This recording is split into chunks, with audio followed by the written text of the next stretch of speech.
Je me suis levé à l'aube. Je sentais que le mérite de mon sacrifice suffisait pour me permettre d'exécuter mon travail. J'ai vu les fleurs, elles abondent au pied des ravins. J'ai arraché celles qui me paraissaient les moins laides. Même celles qui sont de couleur indécise ont une vitalité quasi animale. Au bout d'un moment, je les ai prises pour les arranger car je ne pouvais plus en mettre sous mon bras, elles étaient mortes. J'allais renoncer à mon projet, mais je me suis rappelé qu'un peu plus haut, en vue du musée, il y a un autre endroit, avec beaucoup de fleurs. Comme il était encore tôt, il m'a paru que je ne courais pas de risque à aller les voir. Les intrus dormaient sûrement encore. Elles sont petites et âpres. J'en ai coupé quelques-unes. Elles ne montraient pas cette monstrueuse urgence à mourir. Leurs inconvénients, leur taille, et le fait de se trouver en vue du musée. J'ai passé presque toute la matinée à m'exposer à être découvert par quiconque aurait eu le courage de se lever avant 10 heures. Il me semble qu'une si modeste tentation du sort n'a pas été punie. Pendant que je travaillais à rassembler les fleurs, j'ai surveillé le musée et je n'ai vu aucun de ses occupants. Cela me permet de supposer, d'affirmer qu'ils ne m'ont pas vu non plus. Les fleurs sont très petites. Il me faudra en planter des milliers si je ne veux pas avoir un jardinet minuscule. Il serait plus joli et plus facile à faire, mais il est à craindre que la femme ne le voie pas. Je me suis appliqué à préparer les carrés, à défoncer la terre, elle est dure, les surfaces aplanies sont considérables, à l'arroser avec de l'eau de pluie. Quand j'aurai achevé de préparer la terre, il me faudra chercher d'autres fleurs. Je ferai mon possible pour qu'ils ne me surprennent pas, et surtout pour qu'ils n'interrompent pas mon travail, ou le remarquent avant qu'il soit terminé. J'ai oublié que les transplantations sont soumises à certaines nécessités cosmiques. Je ne puis croire qu'après tant de dangers, tant de fatigue, les fleurs ne demeurent pas vivantes jusqu'au coucher du soleil. Je suis peu versé dans l'art des jardins. Malgré tout, entre les pieds et les broussailles, mon ouvrage ne laissera pas d'être émouvant. Ce sera un faux, naturellement. Conformément à mon plan, ce soir, ce doit être un jardin soigné. Mais demain, le jardin sera sans doute mort, ou sans fleurs s'il y a du vent.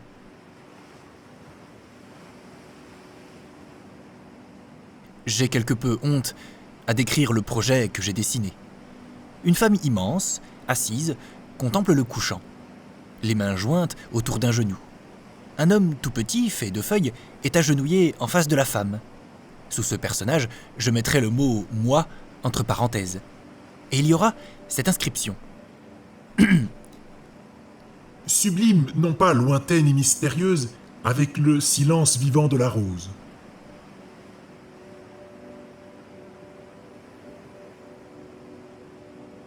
Ma fatigue est presque une maladie. J'ai à ma portée le bonheur de rester couché sous les arbres jusqu'à 6 heures du soir. Je le remettrai à plus tard. J'imagine que ce sont les nerfs qui nous obligent ainsi à écrire. Mais je me donne comme prétexte que mes actes me préparent maintenant un de ces 3 destins. La compagnie de la femme, la solitude, c'est-à-dire la mort dans laquelle j'ai passé ces dernières années et qui est impossible désormais après avoir contemplé la femme, ou l'affreuse justice. Lequel choisir ? Le savoir à temps est difficile.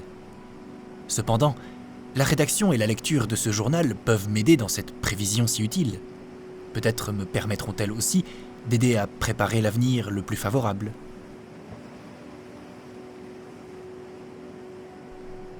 J'ai travaillé comme un exécutant prodigieux. L'ouvrage est hors de toute relation avec les mouvements qui lui ont donné naissance. Peut-être sa magie dépend-elle de ceci. Il fallait s'appliquer aux détails, à la difficulté de planter chaque fleur et de l'aligner sur la précédente. La marche du travail ne permettait pas de prévoir l'œuvre achevée. Ce pouvait être indifféremment un ensemble désordonné de fleurs ou une femme. Cependant, l'œuvre ne paraît pas improvisée. Elle est d'une beauté satisfaisante. Je n'ai pu réaliser mon projet. Par la pensée, il n'en coûte pas plus de concevoir une femme assise, les mains enlacées sur un genou, qu'une femme debout. Faite de fleurs, la première est quasi irréalisable. La femme est de face, les pieds et la tête de profil, contemplant un coucher de soleil. Le visage et un foulard de fleurs violettes composent la tête. La peau n'est pas bien. Je n'ai pu réussir ce teint bronzé qui me répugne et m'attire à la fois.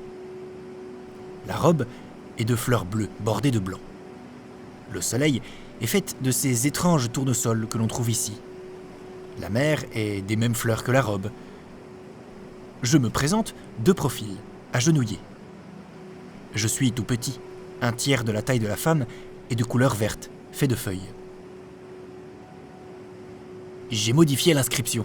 La première m'a paru trop longue pour pouvoir être écrite avec des fleurs. Je l'ai transformée en celle-ci. Tu as éveillé ma mort dans cette île. Il me plaisait d'être un mort insomnieux.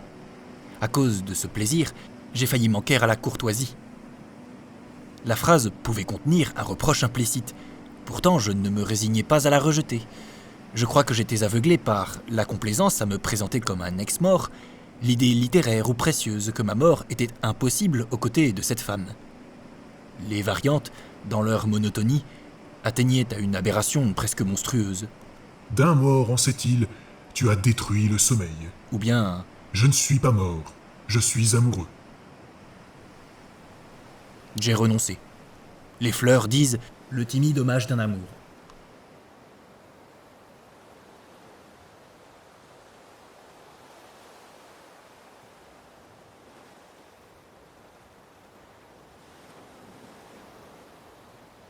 Tout s'est donc passé de la façon la plus normale et prévisible, mais avec un aspect bénin absolument inattendu. Je suis perdu. En plantant ce jardinet, j'ai commis une aussi lourde erreur qu'Ajax ou quelque autre nom hellénistique déjà oublié lorsqu'il poignarda les animaux. La femme arriva plus tôt que d'habitude. Elle laissa le sac d'où un livre sortait à moitié sur une roche, et sur une autre, plus plate, elle étendit sa couverture. Elle portait une robe de tennis. Un foulard presque violet lui enserrait la tête. Elle demeura un moment à regarder la mer comme assoupie, puis elle se leva et s'en fut prendre le livre. Elle se déplaçait avec cette liberté que nous avons quand nous sommes seuls. Elle passa, à l'aller et au retour, à côté de mon jardinet, mais fit semblant de ne pas le voir. Je ne fus pas fâché qu'elle ne le voie pas. Au contraire, dès que la femme était apparue, j'avais compris ma prodigieuse erreur, souffrant de ne pouvoir faire disparaître un ouvrage qui me condamnait pour toujours. Je me calmais peu à peu, jusqu'à perdre peut-être conscience. La femme ouvrit le livre, posa une main entre les feuillets et continua de contempler le soir. Elle ne s'en alla pas avant la tombée de la nuit.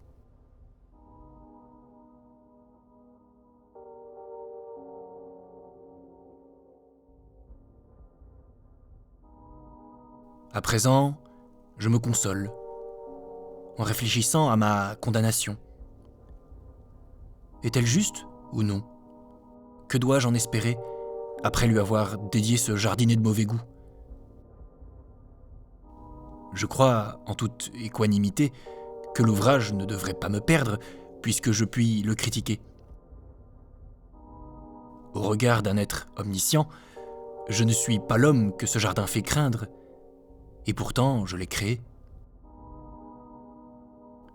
J'allais dire que là se manifestent les dangers de la création, la difficulté qu'il y a de porter en soi avec équilibre et simultanément plusieurs consciences. Mais à quoi bon ? Ces consolations sont futiles. Tout est perdu. L'existence avec la femme, la solitude passée.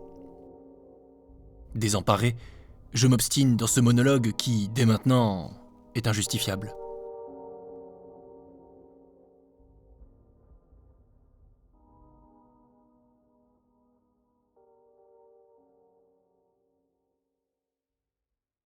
Malgré ma nervosité, aujourd'hui, j'ai senti venir l'inspiration, alors que le soir se défaisait, participant à la sérénité sans tache, à la magnificence de la femme.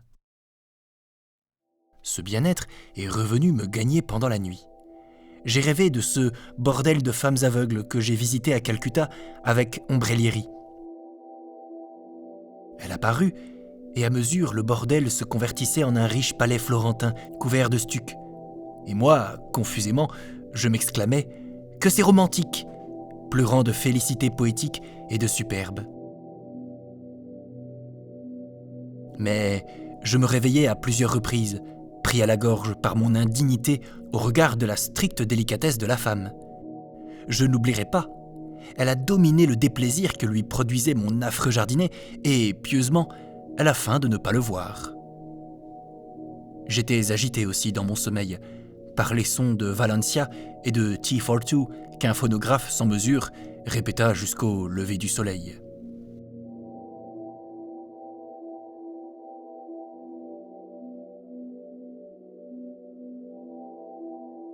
Tout ce que j'ai écrit sur mon destin, dans l'espoir ou la crainte, par plaisanterie ou sérieusement, me mortifie.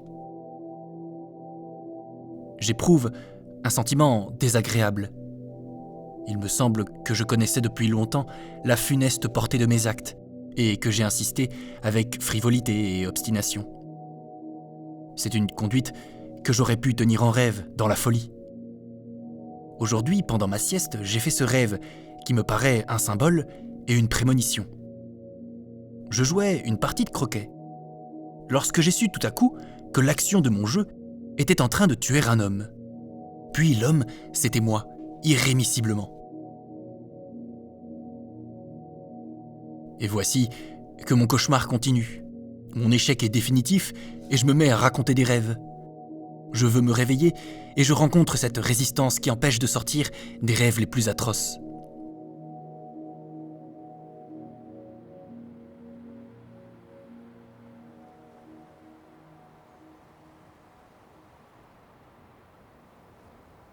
Aujourd'hui, la femme a voulu que je sente son indifférence.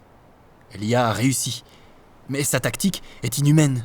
Je suis la victime, cependant je crois juger la situation de façon objective. Elle est venue avec l'affreux joueur de tennis. La présence de cet homme doit être un antidote contre la jalousie. Il est très grand. Il portait une veste de tennis de couleur grenade trop grande, des pantalons blancs et des souliers blancs et jaunes démesurés. La barbe paraissait postiche. La peau est féminine, cireuse, marbrée aux tempes. Les yeux sont noirs, les dents hideuses. Il parle lentement, en ouvrant beaucoup la bouche qu'il a, petite, ronde, d'une voix pointue comme celle d'un enfant, montrant une petite langue ronde, cramoisie, tout le temps collée aux langues inférieures. Les mains sont énormes, pâles, je les devine moites. Je me suis caché aussitôt. J'ignore si elle m'a vu. Je suppose que oui, car à aucun moment elle n'eut l'air de me chercher des yeux.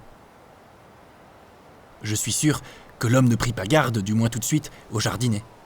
Elle a fait semblant de ne pas le voir. J'ai entendu quelques exclamations en français, puis ils ne parlèrent plus. Ils paraissaient soudain tout assombris, perdus dans la contemplation de la mer. L'homme dit quelque chose. Chaque fois qu'une vague se brisait contre les rochers, je faisais rapidement 2 ou 3 pas pour me rapprocher. Ce sont des Français. La femme hocha la tête. Je n'ai pas entendu ce qu'elle disait, mais c'était indubitablement une négation. Elle tenait les yeux fermés et souriait avec amertume ou extase. « Croyez-moi, Faustine, dit le barbu, avec un désespoir mal contenu. Et je sus alors le nom, Faustine. Mais il a perdu toute importance. Non, je sais ce que vous cherchez. Elle souriait, sans plus d'amertume ni d'extase, avec frivolité. Je me rappelle que, sur le moment, je l'ai haïe. Elle se jouait du barbu et de moi-même. Le délai est court, 3 jours. C'est un bien grand malheur de ne pas nous entendre. Je ne comprends pas bien la situation. Cet homme est apparemment mon rival, et il m'a paru triste. Je ne serais pas étonné que sa tristesse fût un jeu. Celui de Faustine est insupportable, presque grotesque. L'homme voulut réduire l'importance des paroles qu'il venait de prononcer. Il dit plusieurs phrases qui avaient plus ou moins ce sens. Il n'y a pas à s'en préoccuper, nous n'allons pas discuter éternellement. Morel, Répondit sottement Faustine. savez-vous que je vous trouve mystérieux? Les questions que lui posait Faustine ne purent le faire renoncer à un ton de plaisanterie. Le barbu alla chercher le foulard et le sac. Ils étaient sur une roche à quelques mètres. Il revint en les agitant et... Oh, ne prenez pas au sérieux ce que je vous ai dit. Je crois parfois que si j'éveille votre curiosité, ce n'est pas de mon fait, mais ne vous fâchez pas si...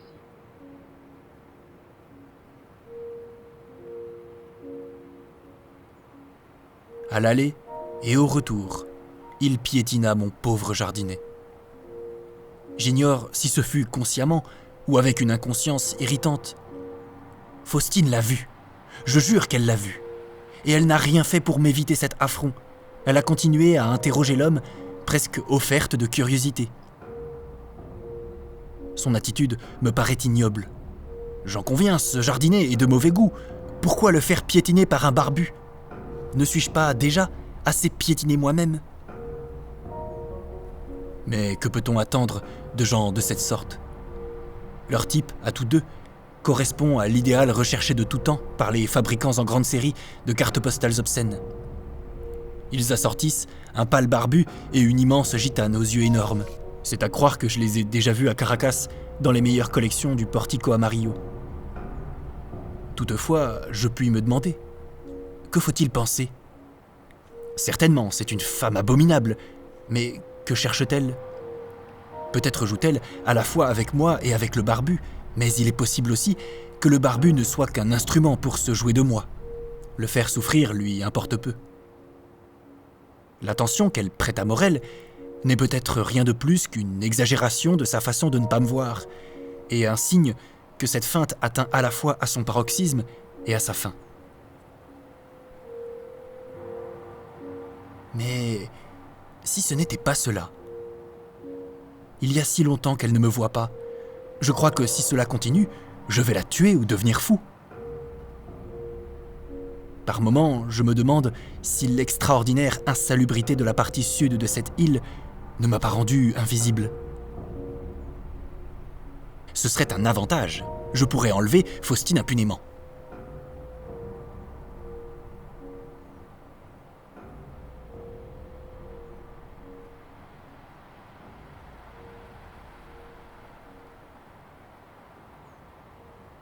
Hier, je ne suis pas allé sur les rochers. Aujourd'hui, à plusieurs reprises, je me suis dit que je n'irais pas. Vers le milieu de l'après-midi, j'ai su que j'irais. Faustine n'y était pas. Et qui sait quand elle reviendra ? Elle a fini de s'amuser avec moi, en piétinant mon jardinet. Maintenant, ma présence doit la gêner, comme une plaisanterie qui a plu une fois et que l'on voudrait vous resservir. Je ferai en sorte que cela ne se produise pas.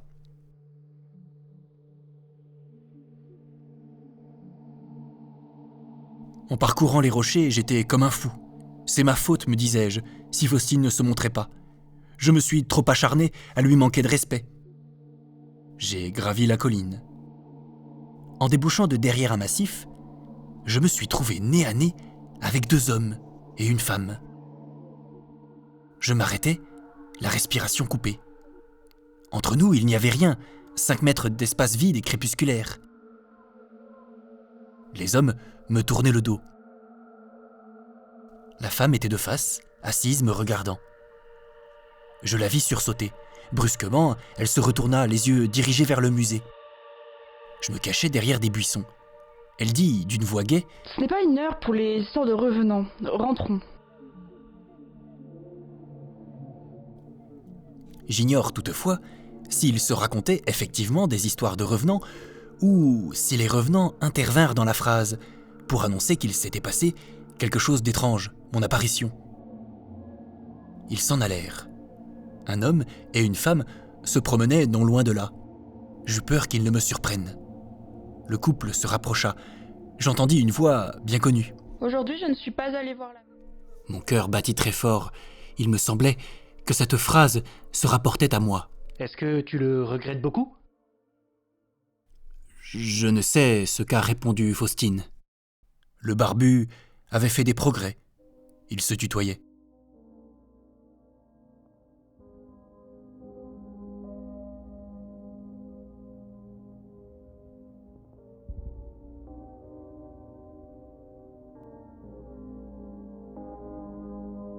Je suis retourné dans les basses terres. Décidé à rester là, jusqu'à ce que la mer m'emporte. Si les intrus viennent me chercher, je ne me rendrai pas, je ne m'échapperai pas.